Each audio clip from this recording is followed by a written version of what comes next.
welcome to another episode of Life Chat. I trust that you have had an amazing week. Thank you so much for making time and allowing us into your space today and just come and have a live chat with you. Today we are shooting another episode here at Entrance Sidai, and I tell you, you definitely don't want to miss out on the lush green, the beautiful environment that this place has to offer. You want to get a massage after a tiring day at work? This is the place to come. You want to get to have a family night or just a place to unwind after a busy week? This is the place that you get to come to. Thank you once again for making time to join us here on Live Chat. Now, every single time we always bring you a conversation that will leave you speaking even afterwards, or even better yet, thinking. Today, we want to explore toxic femininity. We have heard a lot about toxic masculinity and how men can be able to exploit some attributes that have been commonly known for them into the negative. Now today we want to explore further and ask ourselves, are there certain attributes that women possess that they can be able to misrepresent and if not probably exploit for their own benefit? And also, how do we get to cope with that? And to be able to just have that chat with me today, I have guests as usual on set today. I will start from that, and please introduce yourself. Tell us who you are and what you do. My name is Britin Mwangi, and I'm a financial analyst at a financial service company. Yeah. Thank you so much for making time today. Yes? My name is Margaret Merisho, and I do data entry. Thank you so much for making time. And you're probably neglecting to tell some people some other things about yourself. I've interacted with you in other spaces, and I definitely know that you have a very creative mind at script writing. Want to share a bit about that? Yeah, so I write scripts that are Christian based, and yeah, it's an interesting field for me. I love creating stories that will live on and probably help another person. Yeah.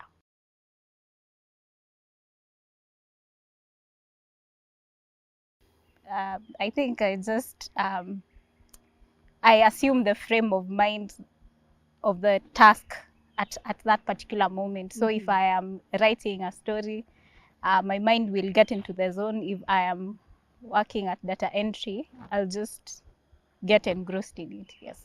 Thank you so much, Britin and Maggie, for making time to be on set with me today. And I am your host, Hope Nyokabi. Hope you stay up until the very end and just have this chat with us. So guys, toxic femininity. Are there, in fact, let's just begin by defining it. When you hear the term toxic femininity, what comes to mind? Britin, I'll start with you.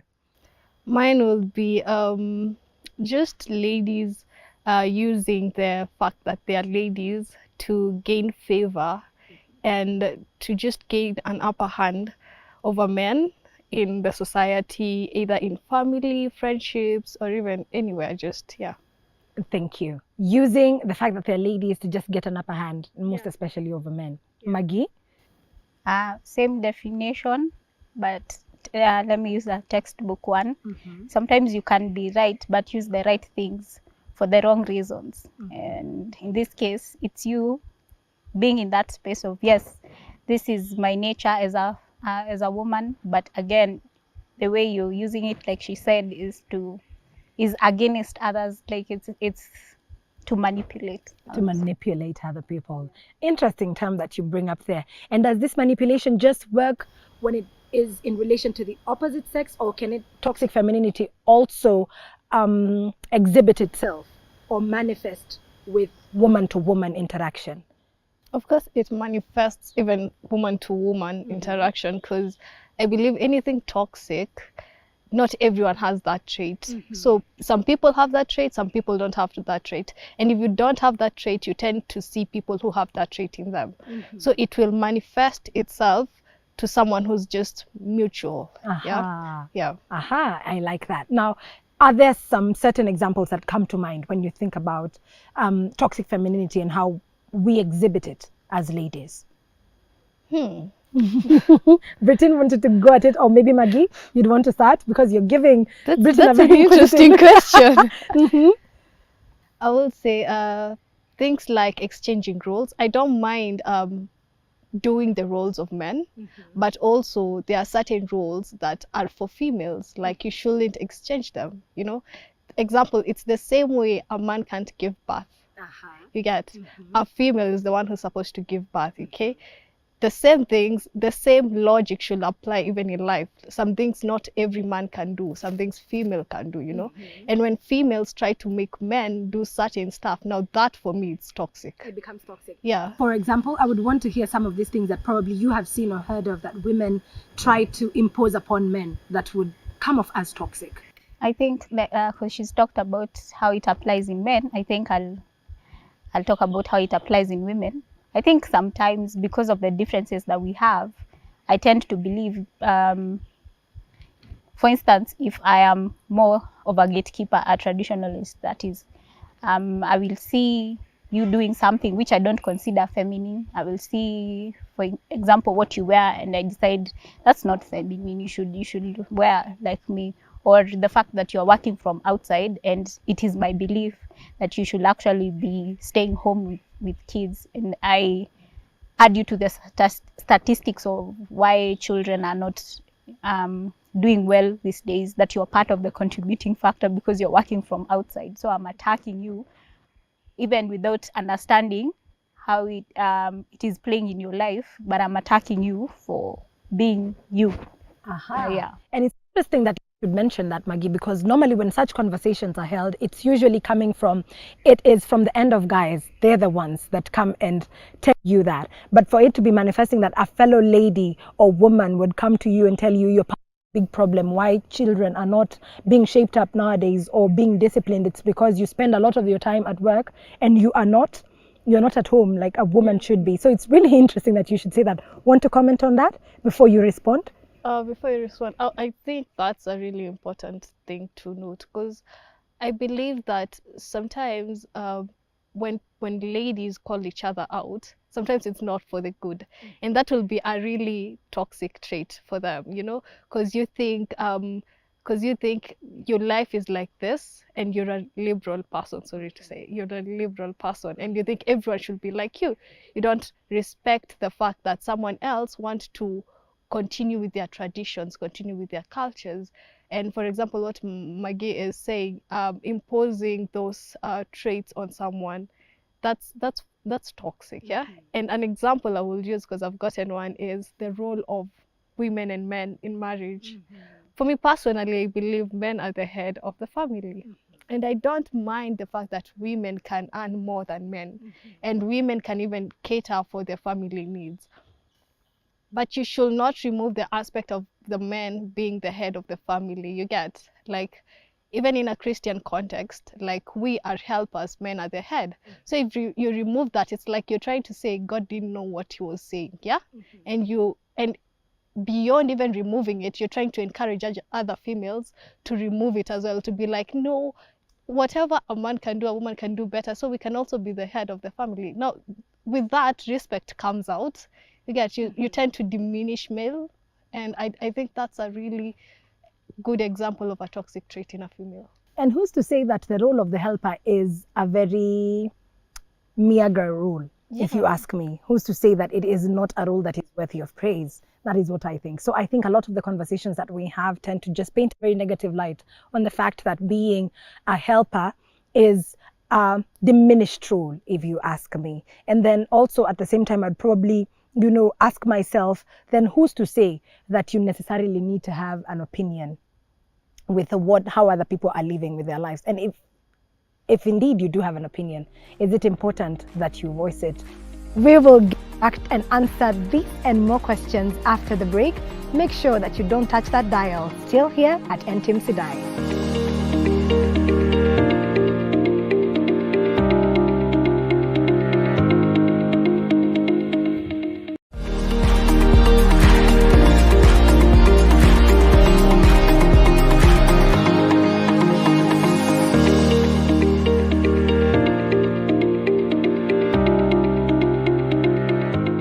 Welcome back. So right before we went on the break, we just got into understanding what is toxic femininity, ways in which it can manifest, and also some of the major contributors, right? So right now, as we continue with this conversation, I would just like to get to understand from you ladies. We're human beings. At some point, we're bound to have an opinion about something, if not an opinion about everything, yeah? But do we necessarily need to voice it? as women, it is said that we tend to speak a lot more than men do. So we are bound to always have something to say about something, right? But is it advisable, or is it necessary that we get to share our minds or speak our minds about everything and anything, especially in relation to other women? Maggie? I think there is two sides to that. I think depending on the kind of person you are, sometimes personality will weigh in a lot on that. And so if you can keep, the best strategy is to always keep mum until you have gotten at least something fair to say, or even say nothing at all, because you don't risk hurting anyone if you don't say anything. But in cases where you feel that your opinion matters, being kind and respectful, how would you want somebody to address a matter you're involved in? Because that will very much weigh in how you will actually comment to another person. If I don't like somebody telling me something some way, I'm not going to do it to another person. Yeah. I like that, putting yourself in the other person's shoe beforehand. And if the roles were reversed, how would I have liked for it to be told to me? I like that. Britton? Okay, for me, it's just what she said, but just do it when you're correcting someone, and you have an opinion of someone, and you see if you address it, it's for the good of them. You should do it with a tender heart, and something that won't spread rumors, like for females, we tend to spread rumors. It's sweet to do that, yeah? But what you're doing is you're causing harm to the other person, yeah? And there is no good in it, okay? So if you have an opinion to someone, you should just address it directly to them and do it with the tendermost of heart, and not imposing yourself on it, or just going and saying, Hope, this is how I would have done it, this is how I want you to do it. No, just address the situation and give them the open space to think about the solution for themselves. I like that. Now, has there been a time where somebody told you something and it registered in your head? And most likely it was a lady, and they told you something about you, and it came out very negatively, and you were wondering, you shouldn't have told me in the first place, because either it wasn't something I could act on and change at that minute, or maybe really they just had no place in coming and telling me something like that. Have you ever had an experience such as that? I wouldn't say I have, honestly, because I don't know. I've never found myself in such a situation, but I know of people who have, especially my close friends, who have been told things like, so my closest friend is skinny, slender, and she was told, why do you eat a lot and you never grow big? And then she looked at that guy and she was like, so you come and just make me grow big then? Because even me, I've tried and it's clearly not working, so what should I do about it? So yeah, that's a situation that I've been there to hear, a conversation that I've sat down and heard it, but I've never experienced it myself. And it's sad how merciless some of these comments can be, especially coming from other ladies. Say, for instance, we know how sometimes it can be really difficult to cut on weight, or maybe to even add weight, yeah? But it's majorly a lot of the women around us would be having a conversation, and then somebody just offhandedly will just shoot a comment of, why are you so small? You will not even get married if you're like this. This is not how African women look like. And you wonder, what then do I do? Yeah. So if it's something that you want to correct me about, is it something that I can change right then? Because say, for instance, let me just give this example. We are here on set. We're right about shooting. Yeah. And then you see me, and then you see that, God forbid, that there is something stuck in between my teeth, probably kale or something like that. That is something, if you point it out beforehand, it's something I can correct and work on immediately, and it's done. But say, for instance, you give a comment of, and Hope, your complexion today, you are not looking really nice. Your color, I don't think that is a very beautiful color. That is something, before we even begin the shoot, as we are doing it, my self-esteem has already been shot down. So my productivity here is probably going to drastically decrease, right? But on something that I can be able to change, something we can work on, and I will not be embarrassed as we continue, because to look at it honestly, if I was to start speaking and ask you guys questions with kill stuck in between my teeth, that would be embarrassing for me in the long run, yeah?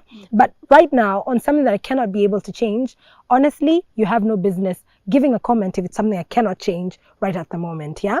Maggie, have you had a situation where a fellow lady just told you something and you were like, this is just straight from malice? It doesn't come with the most pure of intentions. Yeah, I think I have. But one was a lady and the other one was a guy. With the guy, it was about being small. That didn't affect me much. I just laughed because I was pretty much, I'm comfortable with myself. So, but I thought about the person who's not comfortable about themselves. So when you tell them how they look or you're small, oh, so what are they supposed to do now? You know? Yeah. I think with the lady, it was more from a malice kind of place. I didn't understand that. She was like, oh, so stop pretending you're old. I'm like, okay. I didn't even feel bad. I just walked. I was like, in my head, I was like, is she okay? I hope she's okay. You know, yeah, because where are you coming from? I don't know you. You know, if it was a friend, it would I would come up interrogate further and get to know. as a joke. But I think I thought that she had a lot going on in her mind. But you see, not everybody will take it like that. There are people who will really take it personally. Yeah. So I think the first thing, just it's good to be sensitive, know when to keep quiet. I think there's a place where know when you don't have to say, especially when you don't have anything nice to say. Just keep quiet, just keep it to yourself, because we cannot judge your thoughts, but immediately you put your words out there, We can question your thoughts. Yeah. And I like that. Now, as before we got to the second segment, there was a mention of the word manipulative. Now, there's usually talks of people saying that women are their own worst enemies, ladies are their own worst enemies. Say, for instance, you get into a workplace and a lady comes in and she starts getting a promotion, and she is, she's highly and very fast, she's rising up the ranks and all that. And the talks, especially amongst other ladies, would probably be like, that one, to get to where she has, you don't know how many zips she has had to unzip. Talks, such negative talks like that. Do you believe necessarily in that sentiment, that women are their own worst enemies? And also, do you even think also that it could be the other, that the statement is true in the sense, in this regard, that the women are manipulating people in positions of power using their godly given femininity to be able to gain and seek certain advantages? I will say yes. And I will say yes in the sense of it doesn't have to be like that, but because of a culture that we have tolerated and allowed into our society, it is like that. You find a place whereby a woman doesn't wish the other woman well. They think just because this female got promoted, he must have an association with maybe the head boss over there. Yeah, but maybe it's not true. Maybe sometimes it's true, sometimes it's not true. But I think the more that we continue living and continue tolerating such thoughts, the more we become toxic ourselves. Yeah, because every time now you hear someone is getting promoted, you're like, yeah, they must have done something, you get. And in reality, maybe they didn't. Yeah. So yeah, I think that's something that should be addressed from a cultural and a practice point of view, whereby we should stop such culture of just judging people based on climbing up. And yeah, you should sort to know the truth, I believe. If it's true, they climbed up in the not right manner, then that's okay if you judge them like that. But if it's not true, just ask, how did you do that? Maybe you can get a mentor from it. You can be like, I worked hard, this is how you should work also, Yeah. And I like that. Interrogate further. And it's actually pretty sad thinking that the very first thought that pops into other people's mind if a lady is rising quickly up the ranks is that they must have slept with somebody to be able to get there? Is it that we do not believe as women in ourselves that we've got capabilities to be able to get there with our own hard work, blood and sweat? Is it that we do not believe that? And is that in and itself not toxic enough to actually be thinking like that about fellow women? Some of the thoughts that just race through your mind when you get to here and take part in such conversations. Maggie? I think it goes both ways. I think there's the part where the problem is everything is context with society. So what you sell the society is what they buy. For instance, certain dresses will be associated with certain lines of work, in which case if I wear a dress of a certain kind, I'll be associated with someone who does a particular thing. So what has happened is there has been cases of where people actually use their femininity in the wrong way to climb up. So what that does is that it shapes the narrative of the society to the extent where when the society sees a woman climb up that fast, they cannot be able to associate that themselves that action from the belief that has been created. So it is important that we make sure that we are not also feeding the narrative, even as we are trying to stop it, let's not continuously feed it. And then when it has already been established, I think the first thing I've learned with life, learn to be comfortable with your own truth, because there are sometimes things that you cannot change. For instance, the society has already fed into that as we speak right now. So if you climb up the ranks, somebody somewhere will definitely think that you did it. You take refuge in the fact that you did not do it, because you can't even explain it away.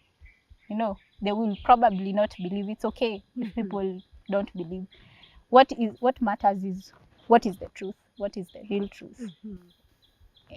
I like that. What matters is what is the truth, the real truth. But sometimes it can be of detriment, because if people keep on circulating that narrative about you, then doors to other opportunities might probably just be shut in your face, because you did not think it fit to explain yourself to others because you know the truth.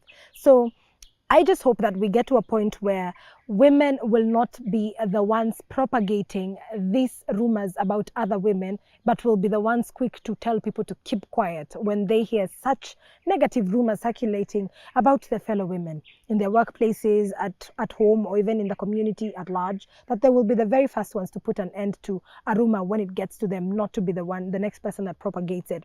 Now, the next question I would probably want to ask you ladies is, what do you feel are the major contributors of toxic femininity? Is it in the environment? Is it something that people are being taught? Is it something that is being propagated in media that is shaping up this whole idea and conversation of toxic femininity? What exactly is this? For me, the first one will be, two of them will be fear and culture. People fear being dominated in a bad way. So like, for example, if I go into an environment, let's say marriage, and I find a husband there, and I fear him dominating me in a way that suppresses me to not even have a say in my own home. So I would want to dominate him before he does that, and that's toxic in itself. You get to override the roles, and you become the male and he becomes the female in the marriage. And the other one will be the culture of always being told a man shouldn't be in the kitchen and a female should be in the kitchen.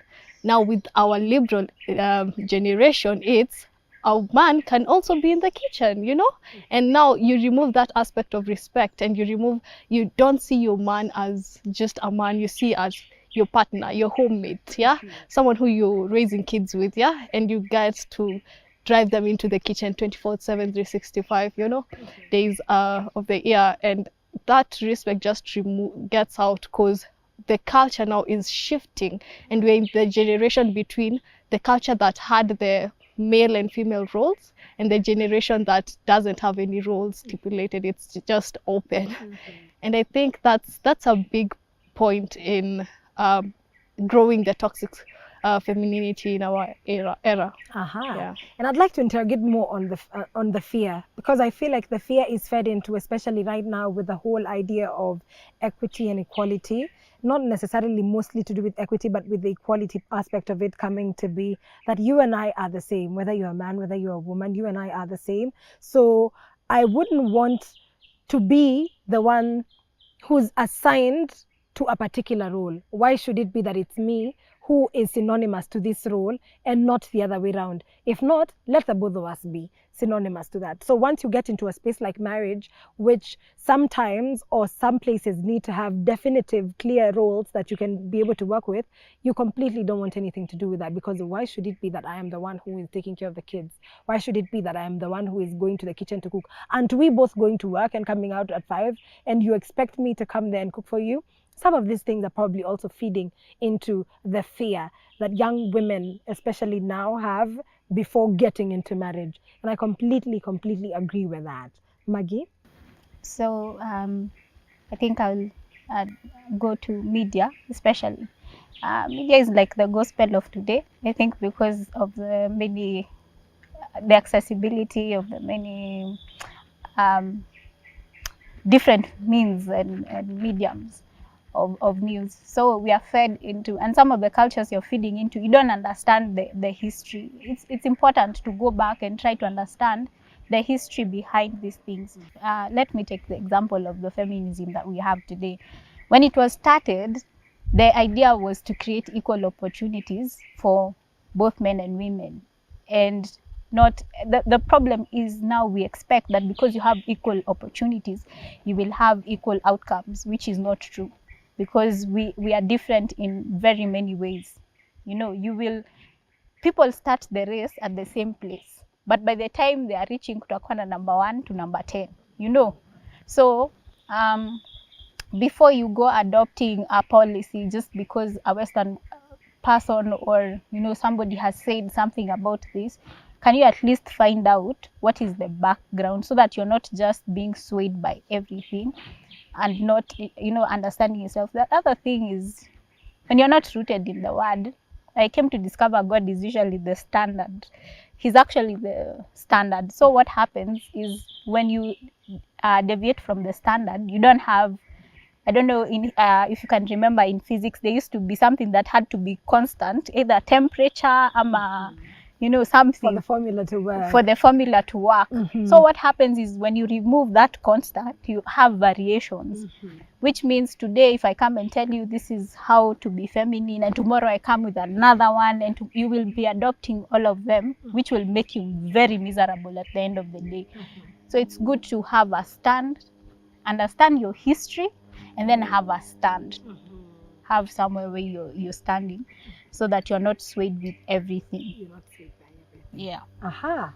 Britain, would you like to add into that conversation? Actually, it's what she said in the last part of identity. I feel like if you have your identity grounded, and in this sense that, for example, I'm a Christian, if I have my identity grounded on the word, then I wouldn't have to follow every person who comes along and follow their identity. So if someone comes along and tells me this is how you should behave, I behave like that. If I get into an environment and feel like this is how they are behaving, I conform to what their behavior is like. I feel like identity is a really key factor that people should know who they are. Especially if you're a Christian, you should know who you are in Christ, so that it cannot be shaken. Aha. And with regards to that, I would want to ask, do we think, is it a general consensus that toxic femininity is something that just began in the era of feminism, or is it something that was there even before? I would say it's something that was there, but what I believe is the people who started the toxic femininity, it didn't come from a point of understanding. It came from a point of being miscrewed.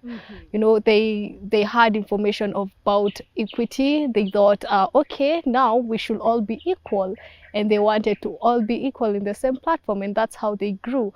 But you can't say that for a specific period of time it wasn't there. I believe it was there. It's just that with social media and technology, it's being spread out fast, yeah. But it was there even long time ago. It was there long time ago. Maggie, examples of long time ago toxic femininity. I think let me run to the Bible, because you always run to what you know. We find there are a few examples. For instance, what Sarah does with Abraham. You see, God has already told Sarah, you will have a child. But Sarah decides, wait, I can do something about it. So he goes and he pressures Abraham. Because if you read the Bible, it wasn't Abraham's idea to actually have Ishmael. Yeah. It was not him who decided that, we need to do. So I think because of the influence that she had, she used that influence to actually get him to sleep with Hagar, and it became a whole other story. Get people like Herodias, why in this world would you ask that your daughter asks for somebody's head on a plate? That is a completely grotesque picture, if you want to. You're not benefiting in any way. There is no cost benefit analysis here. The benefit doesn't even match the cost, but you're still pressuring. There are so many stories. We've got Ahab and Jezebel. We have, just some the most weird painful of Samson and Delilah. Yeah, some weird forms of toxic femininity. So it's not a today problem. It has always been there. Yeah, and the Bible clearly says that there's nothing that is new under the sun. Yeah. So it's things that are just cyclic, and they keep on moving and they keep on going. And there's something interesting that you mentioned about shifting goalposts. That today the standard can be this, and then tomorrow we just wake up and the world is taking on a different trend. And so the best way to become female, the best way to be feminine is to be this. So what happens to you who's already adopted this other different kind of standard? So having an identity that is constant, and that is one that is rooted in God, is something else. And I think to also be able to fit into that conversation, I'd also mention that I feel that toxic femininity comes from a point of low self-esteem, where you find that somebody wanting to talk ill about another person, wanting to assume the worst about another person's success, is because they feel as a person, they themselves cannot be able to have a genuine shot at success. So how else could it be that somebody else has a genuine shot at success? It is impossible in their minds. So they think that what I've not been able to achieve, somebody else cannot be able to achieve it. So I find that that could also be one of the major contributors, that you are quick to speak ill about somebody, to spread rumors about another lady, if you yourself are very dissatisfied with the kind of person that you are. And I like the conversation taking shape like this, because then the next thing would be to ask, what are some of the remedies that we can think about in terms of curing this whole disease of toxic femininity? Or even better yet, before that, is it curable, or is it something that we have to contend with for all our lives and even for the future generations? Or how can we be able to just mitigate this? I think the first thing would be you return to the source of everything, and that would be to go back to the word, because that's where the standard is of how we should conduct ourselves. That will give you a basis, such that you will have a foundation, such that even if another campaign of how to be feminine comes, you're not going to be swayed. And then the other thing is, choose to have your own identity, such that I'm not influencing your identity based on, because we're not the same people. When I try to do what you're doing, it will come out as very fake and very unauthentic, and you will become a copy of other people. So try to find your own individual self, and you will find that people will come to appreciate and respond very well to that, as opposed to just being swayed by everybody and what they have to say about femininity. Find your own ground. Find your own ground. Yeah. For me, I will say, apart from what she said also, I will add on, call people out. Yeah, someone who's trying to spread rumors that might or might not be true, just call them out. Tell them, excuse me, don't spread that rumor. Go talk to that person and ask them. if you're that curious, talk to someone, get the real information. Yeah, don't spread the rumor around about certain people, about a certain person. And another one would be just try to share out with people how well and good it is to just not conform to the toxic femininity. You try to share out and tell people, it's not good to spread rumors, it's not good to have a certain mindset about your fellow females. You just try to spread the positive mentality in people, yeah, of course in a gentle manner, but you just try to spread it, because what it does, it erodes all these other toxic traits and remains with a nice, firm, grounded trait. And the generations that come after us, they'll find a nice, grounded trait in them. Yeah. Is it something that only we women can work towards, or can we also get help from outside? Say, for instance, what can our brothers do? What can our fathers do? What can our mothers do? Is it something that we can also go and see a therapist for, or we need a pastor to come and pray it out? What can some other people do to contribute also to just ensuring that we as women are not enemies of ourselves and also enemies to other people? I think you should, especially for parents, they should raise their kids in an environment where you don't allow certain things such as rumor mongering, such as just talking down on ladies, like they should encourage a respectful environment. Even for husbands, they should encourage a respectful kind of environment. Whenever they go out with the boys, they don't talk about women and say, my wife told me this about this. And, they should be like, you should tell your wife to stop spreading the rumor. Like it should be endorsed everywhere, that people should just keep it to themselves. If you have an opinion about someone, you should address it to them directly and not just through a third party, because that's then bad. Yeah. Maggie? I think after understanding the society or trying to connect some things in the society, sometimes you are the change that you're looking for. Sometimes there's no one to do that for, because they don't understand. They may not in themselves understand what that is. But if you know better, now from you, let it start now from you. What can I do to help change the society? Because changing the society is a lot harder. It takes a lot of time. But changing an individual, that's because I only need to influence one person, and then the one person will influence the other. So knowing what you know, I think it should be now, what can I do to change the society? Not what the society can do for you, because I love this quote by some president in America: ask not what the country can do for you, but what you can do for the country, because that is what you're in control of. What other people choose to do, it's 50-50. Very much out of your control. Yeah. Yeah. So if you as a person can take that responsibility and go and try to influence one person and the other, we'll eventually find that the society will change. Yes. And to just pick your thoughts on something, of late there's been the whole conversation about toxic femininity, especially about a celebrity's case that came out, and everybody was on the whole rave and following the whole conversation on social media. And that is to do with women taking advantage of the fact that they're women and have constantly always been perceived as the weaker gender, and so perpetuating violence in relationships.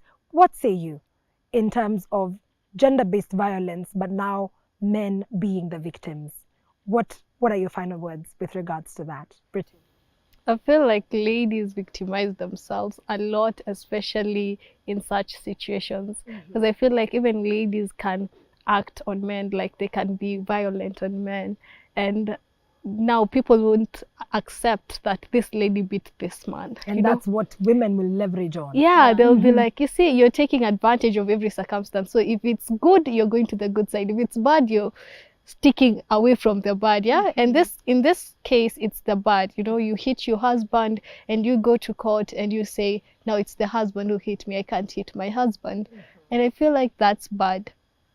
Like even in a court case, like whenever they try to gain such evidence on certain stuff, they should even consider the male point of view, like what is the male saying? Because these days it's not just the male hitting women, it's also the women hitting the males. Yeah.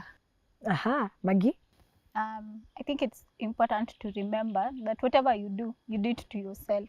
So you're there thinking you are abusing somebody else and you're manipulating them because you can, not realizing that whatever you're doing is helping to make the society you're in much worse. Because if you look at it, the celebrity who had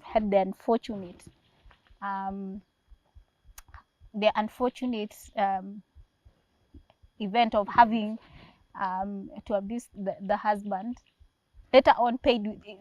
It cost her so much. It really cost her so. It doesn't make sense. You know, maybe don't ever think that you're doing something and it won't come back. The world will always go around and it will always come back to you. Sometimes not even in the way you're, much worse. You know, it's like you're sending a drop. It's like you're planting a seed. Now it grows into a bigger tree, I think. It gives a ripple effect in this whole ocean of things that are happening. Thank you so much, ladies, for a wonderful and very sobering conversation. We're always talking about how men take advantage of the fact that they're masculine to be very aggressive, or to mansplain things, or to just be bad, or to just associate certain things to women and say that some things like emotions are just feminine-like and things like that. But today we get to understand from a young lady's point of view what toxic femininity is like. And it's a sad reality that we are living with. And it also come to light that it's not something that just began in the era of feminism. But even before, we have seen clear examples of people in the Bible who also followed suit. Now, it is our hope that with such conversations, we are able to spark such thoughts or to things that we've probably turned a blind eye on, and to just hope that moving forward, we know better and that we can do better. We hope that you have enjoyed today's conversation. We look forward to seeing you next week on another episode of Life Chat. Thank you so much for taking time to just sit with us and have a chat. Here at Entim Sidai, we always enjoy a beautiful place where you can get to have drinks brought for you on set and then get to enjoy them, and also just a wonderful environment to be able to relax. Till we meet again, bye-bye from here.